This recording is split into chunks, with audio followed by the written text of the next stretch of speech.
Okay. Well, since we're all here, why don't we go ahead and get started? The time is now 12:01 p.m. on February 4th, 2021. Hello and welcome, everyone. I'll call a meeting of the District of Columbia Board of Ethics and Government Accountability to order. I'm Norma Hutcheson, the BEGA Chairperson, and due to COVID-19, this meeting is being held virtually via WebEx. Joining me today for the meeting are board members Charles Nottingham, Melissa Tucker, Felice Smith, and Darrin Sobin. Together we constitute a quorum for this meeting. Since it was first posted, there have not been any changes to the agenda that I'm aware of. Okay, so if you would take a minute to review the agenda, we can then have a motion to adopt the agenda for this morning's meeting, this afternoon's meeting.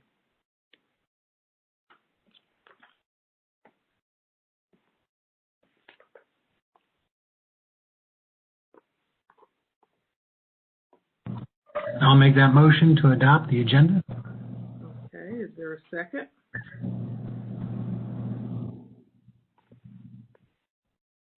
Second. Okay, it's been moved and second that we adopt the agenda for today's meeting.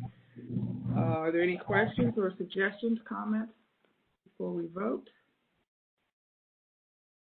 Hearing none, all those in favor of adopting the agenda for today's meeting, please indicate by saying aye.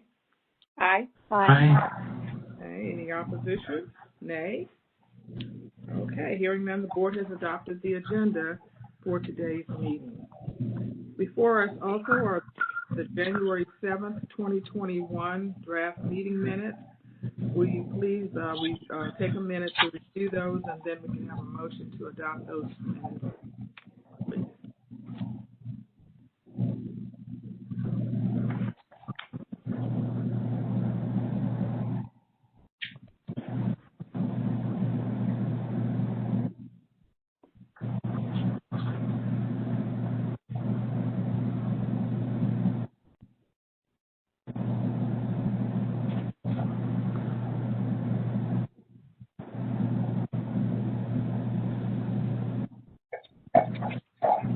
I'll offer the amendments to adopt the draft minutes of the January 7th meeting.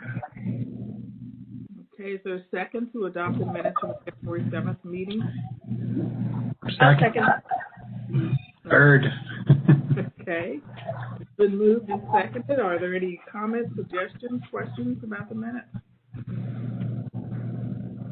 Okay, hearing none, all those in favor of adopting the minutes of the January 7th meeting, please indicate by saying aye. Aye. Aye. Okay, any opposition? Okay, hearing none, we'll move right to our report. So next we'll have our report from the Office of Open Government. OOG Director Niquelle Allen will provide a report on behalf of her office and is appearing virtually via WebEx. Director Allen, please proceed. Thank you. Good afternoon, Chairperson Hutcheson and members of the board. I am Niquelle Allen, the Director of Open Government. I am pleased to present this report on the activities of the Office of Open Government. Since the last board meeting, the Office of Open Government has continued to fulfill its mission of ensuring that all persons receive full and complete information regarding the affairs of the district government and the actions of those who represent them. I'd like to start with the Open Meetings Act and Freedom of Information Act advice rendered by the office. I'd start with an advisory opinion. On February 2nd, 2021, I issued a resolution of complaint number OOG-2020-0001-M regarding the Commission on the Selection and Tenure of Administrative Law Judges of the Office of Administrative Hearings, also known as COST. This advisory opinion dismissed a complaint that COST held a meeting on September 18th, 2020 that violated the Open Meetings Act. The allegations in this complaint were identical to the 5 previous OMA complaints filed against COST and dismissed by this office. My findings were that 1, COST did not violate the Open Meetings Act on September 18th, 2020 as alleged. 2, the alleged violations were for various dates in 2016, not September 18th, 2020 as stated in the complaint. 3, The complaint resurrected allegations raised against the cost in 5 prior Open Meetings Act complaints filed by the complainant. 4, the Office of Open Government dismissed those complaints as untimely without. And 5, the request that I remove the chair of cost exceeds the scope of my authority under the Open Meetings Act and should not be granted. The next matter is formal and informal FOIA and Open Meetings Act advice. As discussed below, or as I will discuss next, the OOG continues to provide formal and informal advice regarding the operation of the Open Meetings Act and FOIA during the public health emergency in writing, via email, and orally. With respect to formal FOIA advice, OOG's legal staff and OGE's General Counsel, Rashi Raj, continue to provide BEGA's pending FOIA requesters with a letter detailing the changes to FOIA requirements resulting from the ongoing public health emergency and the impact of those changes on their FOIA request to BEGA. FOIA requests received by this office prior to January 16, 2021 will be responded to on or before March 26, 2021, pursuant to the new FOIA rules. FOIA requests received by BEGA on or after January 16, 2021 will be processed according to the regular FOIA rules unless the request requires a BEGA staff member or person to retrieve records from the agency's physical office. In that case, those requests are stayed until termination of the public health emergency, which is currently slated for March 31st, 2021. The next item is informal Open Meetings Act and FOIA advice. The office continues to experience a high volume of requests for advice and assistance on open government matters since the commencement of the public health emergency on March 16, 2020. We have also received numerous requests for FOIA assistance related to requests for D.C. government's records regarding the U.S. Capitol insurrection that occurred on January 6, 2021. The office responded to 18 requests from Open Meetings Act advice. The office responded to 35 requests for FOIA advice, and the office responded to 3 requests for technical assistance with open-dc.gov. And the next items are training and outreach. The first meeting is a virtual cabinet meeting on January 7, 2021. I attended Mayor Bowles' virtual cabinet meeting. At the meeting, the new District of Columbia Metropolitan Police Department Chief Robert J. Conti was introduced, and he gave a briefing on the U.S. Capitol breach and the District of Columbia's response. He also provided a briefing on the various preparations for the presidential inauguration. As you know, BEGA's offices, along with other District of Columbia government physical offices, were closed to staff to ensure security during the inauguration. And we look forward to working with Chief Conti on issues related to open government and transparency in the near future. D.C. Government Records Retention Webinar. On January 14, 2021, Attorney DeBerry attended the records training provided by the Office of the Secretary of the District of Columbia. The training discussed the importance of creating and updating agency records retention schedule, and Ms. DeBerry has been working on that schedule for BEGA. The next item is the American Society of Access Professionals training on Introduction to FOIA. On January 21st, 2021, I completed their refresher course on active federal FOIA requirements. The webinar included a discussion of the key procedural elements of the federal FOIA statute and a summary of its exemptions. The same organization also held a training on January 6, 2021. I and Attorney DeBerry attended their Hot Topics training. The presenters reviewed recent rulings in federal FOIA cases and discussed their impact on processing federal FOIA requests. ANC FOIA and Ethics Training. DC Official Code Section 1-309.12D6 requires the Office of Open Government to provide, and I quote, FOIA sessions at least twice per calendar year on advisory neighborhood commissioners' obligations under FOIA to which all commissioners shall be invited. As required by this law, on January 19th and January 26th, I, along with the Executive Director of ANC's Gottlieb Simon, presented FOIA training for ANCs. Attorney DeBerry attended this training. Director Ford and Supervisory Attorney Cooks from the Office of Government Ethics also presented ethics training for ANCs on both those dates. Harvard University COVID-19 Wellness Seminar. On January 27, 2021, OOG Chief Counsel Barton attended the university's Mental Health in the Time of COVID-19 seminar. The seminar provided tips and resources for maintaining mental health and well-being during the pandemic. HCMA FOIA Coordination Meeting. On January 27, 2021, Chief Counsel Barton, Attorney Barry and I attended a meeting with the staff of the D.C. Homeland Security and Emergency Management Agency to discuss FOIA. The agency has received a marked increase in FOIA requests, and we discussed strategies for responding to those requests and offered assistance. Open Government and FOIA Update with the Mayor's General Counsel.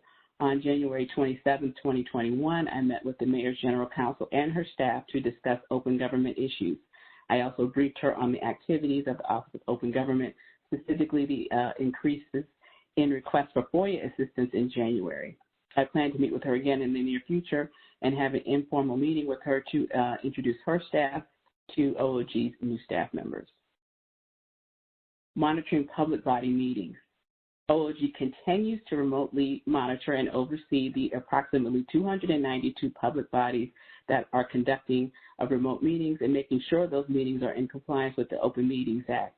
We are regularly reviewing public meeting notices to ensure they provide remote meeting access information for the public to observe those meetings. We are also attending and observing those meetings. The majority of public bodies that we have observed are complying with the Open Meetings Act. The next item I'll discuss are litigation and legislative updates. Number one is the DC FOIA lawsuit.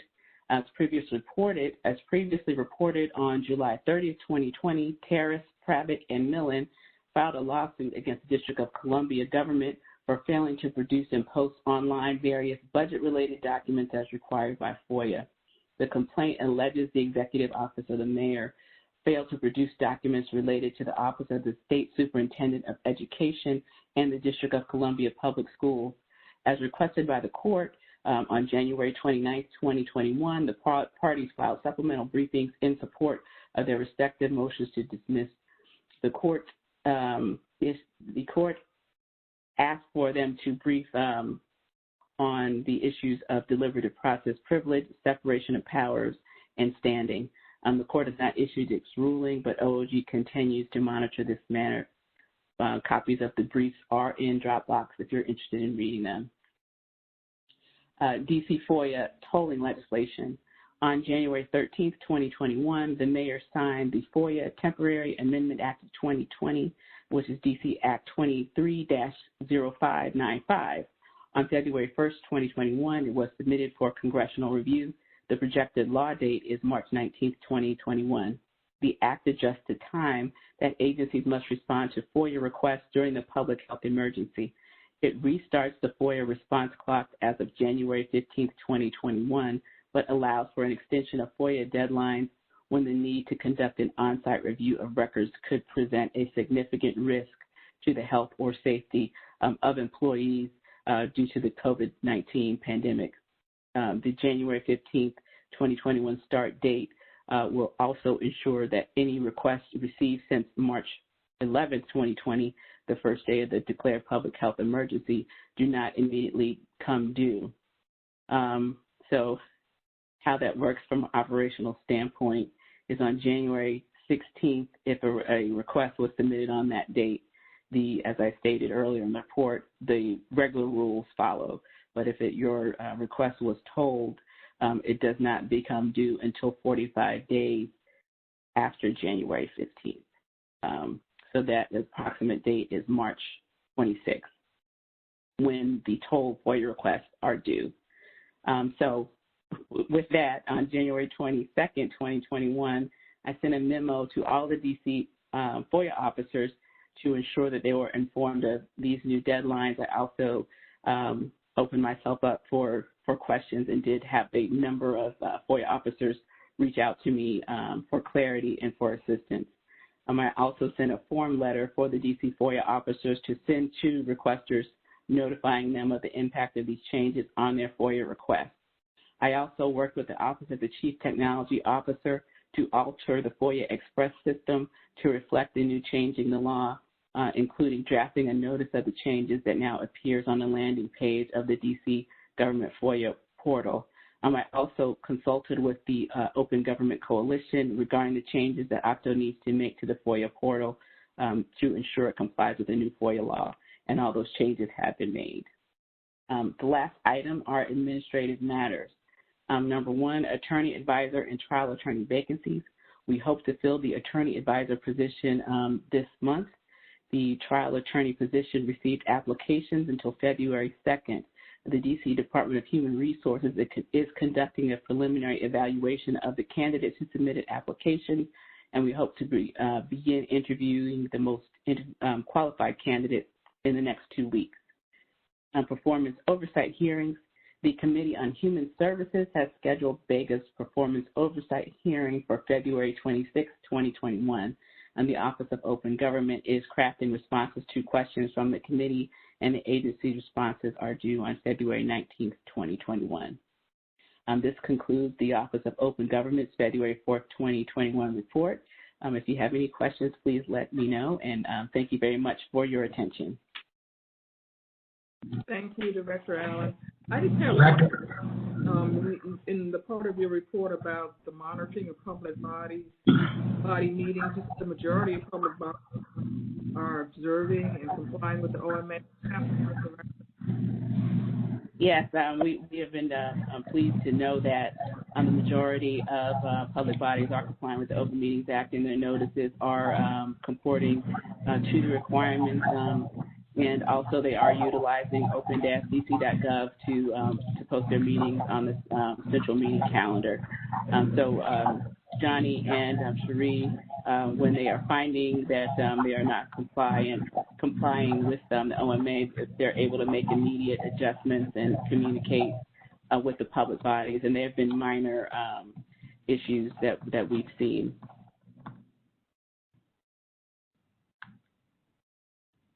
And Director, who's going to be testifying at our oversight hearing? On behalf of the agency, the chairman, myself, and Director Ford, I expect from the public that the Open Government Coalition will be providing testimony, and that's all that I know for sure. Yeah, usually they don't tell you until the day before. Yes, so I will be monitoring that. So hopefully we'll get some good comments and some interesting feedback on what's happening in the open government world. You know, it'd be great if you guys could shoot out an email just before you go on, so those of us that are not there or tuned in can tune in. Absolutely, we'll do that. I'll make sure to send it to both of your emails so that you get it when we're on. I don't think I've seen a council hearing since the pandemic started. Is it just done on Zoom or on WebEx? They use Zoom, and actually the Zoom is run by cable television folks, so that it's television production quality. But, you know, it's your standard Zoom meeting. Okay, so yeah, so if you could let us know before you go on and maybe even shoot us the link so we can get on the Zoom link, that'd be great. Oh, absolutely. I'll make sure to do that. I'll make a note of it. Thank you. You're welcome. Thank you. Any other questions for Ms. Allen? Director Allen? Okay, then next, also via WebEx, we'll hear from Director of the Office of Government Ethics. Ms. Ford, please proceed. Good afternoon, members of the board. My name is Rochelle Ford, and I am the Director of Government Ethics, and I am pleased to provide this report today on the activities of our office. First, an update on the status of our operations with respect to cases. The information reported today regarding the cases will not reflect any status changes that may occur as a result of any actions taken by the board during today's meeting, as always. We currently have 53 matters open, and we have no undocketed matters currently pending. We have 28 matters that are closed pending collection and 4 that are stayed pending an OAG False Claims Act case, and 9 that are stayed pending OIG investigation, and none stayed pending a district court case, for a total of 41 matters that are either closed, pending collection, or stayed. Auditor Tajuba just recently went through the closed pending collection list and identified 4 matters that actually were paid in full, and so removed from the list. So I want to thank him for his diligence, and you will see his work throughout all of our efforts to stand up a collection process. And so I really want to just commend him for his attention to detail and for his willingness to really follow through on those tasks and help everyone out. Also, just some, I guess for context, I always try to now identify, we always tell you that last month we had 49 cases pending. This month there are 53. We opened 5 new matters since the board last met, and we closed 7. And I looked in our case system and I was able to determine since last February, the staff closed 53 matters out, and we opened up 66 preliminary investigations. So overall, I just want to, again, commend the staff. It may not always be clear if the numbers appear to stay the same, but there's actually a lot of movement that's been steady with chipping away at some matters that had been on the case list. So I really want to just appreciate everyone's diligence. And for matters that are still pending, as we are learning, people are not always available for interviews or to meet conveniently due to the pandemic. So we are moving ahead as best as we can. Next, with respect to training and outreach, during the month of January, nearly all OG employees completed their mandatory cyber training for cybersecurity. Auditor Tajuba, as always, has taken has used this opportunity well and has taken the business analysis, planning, and monitoring knowledge area, leading cross-functional teams, building a leadership development plan, and taking final steps to bring a project to its close. Attorney Stuart Mitchell attended a 2-day training on cognitive interviewing, communication, and influence given by the National White Collar Crime Center. With respect to trainings conducted by staff since the last board meeting, we've actually been fairly busy with respect to training. OG attorneys conducted 8 total ethics trainings, including the monthly ethics training, 2 new employee orientations, supervisory attorney Cooks, Director Allen, Chief Counsel Johnny Barton, and Attorney DeBerry also participated with Simon Gottlieb in taking part in the required training for ANC commissioners. I believe this was our first time having an opportunity to provide a required training, and while it wasn't a full training, we were able to provide them with an overview and provide examples that relate directly to their service as commissioners. We worked on those with Mr. Simon ahead of time, and so that led to questions, and we also, of course, offered to come out to ANC meetings and provide direct training. So we're really excited about this opportunity to, stay in touch with ANC commissioners and provide them with educational opportunities about ethics. We were working with the Attorney General's office to provide a virtual training academy, and so we will provide you with further updates on that as it develops. We also provided 1 board and commissions training for the DC Council on Developmental Disabilities, and a training for the AG's Rough Fellows. And then we also provided a training for council member Janice Lewis George and her staff. That training was conducted by Asia Stewart Mitchell and Supervisory Attorney Cooks in conjunction with Attorney Stuart Mitchell created some quick reference guides and materials on the FDS process, financial disclosure process, and writing letters of support for the new council offices. So we provided that information as well as advisory opinions related to the council. I provided those new job aids in the Dropbox for your review. Part of our goal with our training plan is to provide ethics counselors with more job aids, more suggestions on how to collect information and have best practices. So quick reference guides, checklist, reminders, some form letters and things that they can provide to their staff. So we are trying to support them in that way as well. Our online monthly training was attended by 76 employees. In January, we resumed our brown bag discussions, virtual discussion forums. And in this month's presentation, we set forth a plan for the year. And we explained that we will not be writing necessarily new content for every meeting, but really trying to foster discussion, encourage ethics counselors to bring their thornier questions to us. And in that vein, we offered them sort of a thorny question that we received with respect to if you're having a virtual event, what kind of virtual food can you accept? It's not quite the answer isn't as obvious as you think, and so we provided some guidance on attending conferences virtually and what your employees can accept. Attorney Mitchell provided information regarding the upcoming FDS season, and Attorney Cooks also provided more information about the training development plan that we are pursuing. For next month's lunch, I'm happy to announce that we will have a presentation by Marcy Maslov on ethical culture. Ms. Maslov is a former corporate compliance professional who now teaches and coaches on ethics and compliance-related matters.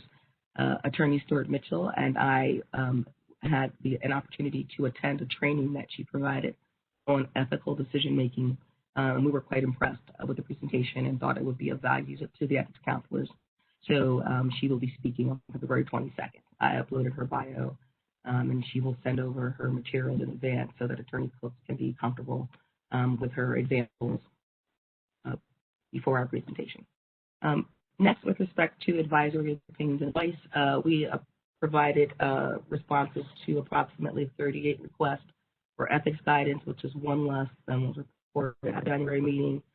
This number does not reflect responses that we provided to questions regarding the lobbying and FDS systems or matters. And we did not issue any advisory opinions since last week. And then, sorry, I have my pages got confused. I apologize. Next, the update with respect to legislation. As Director Allen mentioned, we are scheduled to have our oversight hearing before the Committee on Human Services, which is chaired by Council Member Brianne Nadeau, on the 26th, and our response is due on the 19th, and we are working with our CFO support and the office to work on our responses. I uploaded the questions and last year's responses for your review, just so you can have those in advance. And as Board Member Sobin requested, we will let all of you know when we are appearing, and we will share our testimony in advance as well. Director, are you anticipating any questions that we would have difficulty answering? No, I reviewed them in comparison to the previous questions that we've had to before. I sent a lot of material over to her staff already, and they're in a very similar vein. So, So I had forgotten that we now own a Prius. Yes, yes, we do own a Prius. So it's been sitting idle for the last 8 months during the pandemic?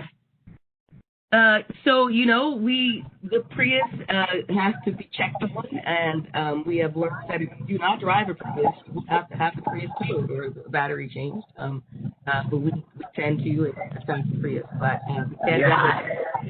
Yeah. I just want to make sure that no one hits us with a, well, if everyone's remote, why are there 100,000 miles on the Prius? Because we bought it used. So, good answer.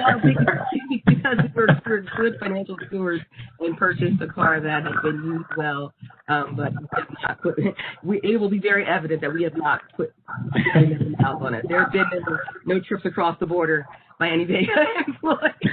I'm particularly sensitive to that. They ought to be. I mean, yeah, we're sensitive to that as well. We, given the issues we have with, having access to the fleet and the need to get around, we found that having the Prius was really wonderful to have and cut down on costs to get around the city, but nobody expected a pandemic, so here we are. Let's see, that's with respect to administrative matters, OGs seeking an attorney advisor or a new and for January 8th, and we're closed next Monday, on the 21st. And we are also pleased to announce that we have 2 interns. Yesterday, Hernandez and Marquis Felice will be joining us this month with Chairperson leadership program, and we look forward to working with our new interns and intend for them to assist us with research projects. We hope to give them a chance to do some writing and also to, of course, attend events as they are able to do. But one is a high school student; she's in school during the day, so we'll see. Next, with respect to financial disclosure and lobbyist matters, first lobbying. Lobbying registration and reporting, the fourth quarter activity reports for 2020 and the 2021 registration reports were due on January 15th, and to date there have been 354 registrations filed. That includes 48 new registrations and 294 renewals and 12 terminations, which reflects an increase of 21% over our January 2020 filings. And then lobbyist activity reports, there were 434 activity reports filed, and there were apparently only 18 requests for support. So that's fairly good considering our past with needs for support. We are pleased to announce that that system is working quite well. Auditor Tajuba has completed already, of course, his quarter 4 calendar year 2020 activity report auditing, and he did note some minor findings, and we will meet about those soon. He also was able to do an audit of the reduced lobbying registration fees for entities that qualify as 501c3s, and he did identify some registrants who had paid the $50 fee but were not apparently or had not received IRS tax exempt status under Section 501c3. So those matters will be pursued through enforcement. The financial disclosure team, discussing next, met in January to discuss the itinerary for the upcoming calendar or 2021 season, and Attorney Stuart Mitchell set out a plan for the whole calendar year. So we have a plan to follow. The first step being that she will be sending out information to ethics counselors next week to advise them that they need to return their filer list in early March. For the 2020 season, we are finishing out the enforcement with respect to unfiled reports. And so the first batch of FDS non-filers, that's 209 employees,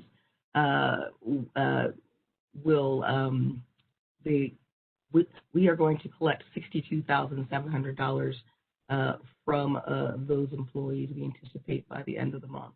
So we will report back on that, but I am very pleased to provide that update. And OGE continues to work with the Office of the Attorney General when necessary, as well as the district's collection agency, Harrison Harris, in pursuing outstanding fines owed to the agency. Thank you, and this concludes the Office of Government Ethics February 4th, 2021 report. Thank you, Director Ford. Are there any questions for Director Ford? Okay. Hearing none, the next item on our agenda is public comments. The public was invited to submit comments in writing by 11 a.m. today. If any were received, they will be published with this month's meeting minutes. Okay. Next on the agenda is executive or closed session. Okay. The next agenda item again is the closed session to discuss ongoing confidential investigations pursuant to D.C. Official Code Section 2-575B14, to consult with an attorney to obtain legal advice and to preserve the attorney-client privilege between an attorney and a public body pursuant to D.C. Official Code Section 2-575B4A, to discuss personnel matters including the appointment, employment, assignment, promotion, performance evaluation, compensation, discipline, demotion, removal, for resignation of government appointees, employees, or officials pursuant to DC Official Code Section 2-575B10, to deliberate on a decision in which the Ethics Board will exercise quasi-judicial functions pursuant to DC Official Code Section 2-575B13, and to discuss contract negotiation strategies pursuant to DC Official Code Section 5-575B2. And may I have a motion to enter into executive session?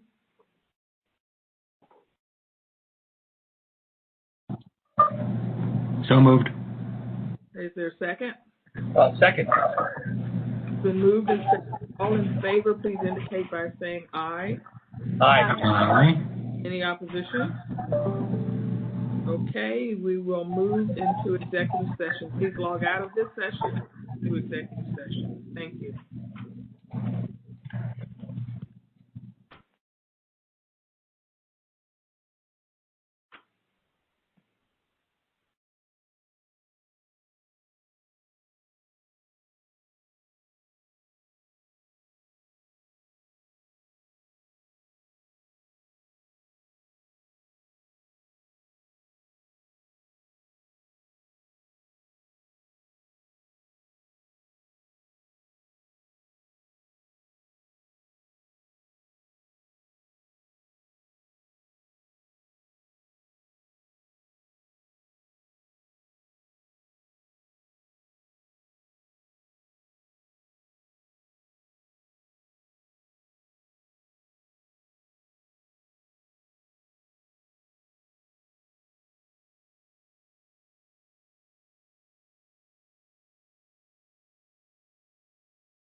Okay, looks like we're all here. The time is now 12:52 p.m.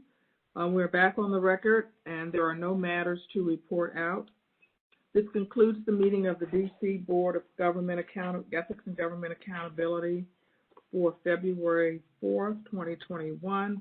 The next meeting will be held via WebEx on March 4th, 2021 at 12 noon. Thank you. Have a great week. Thank you all. Thank you, everybody. Take care. Thank you all.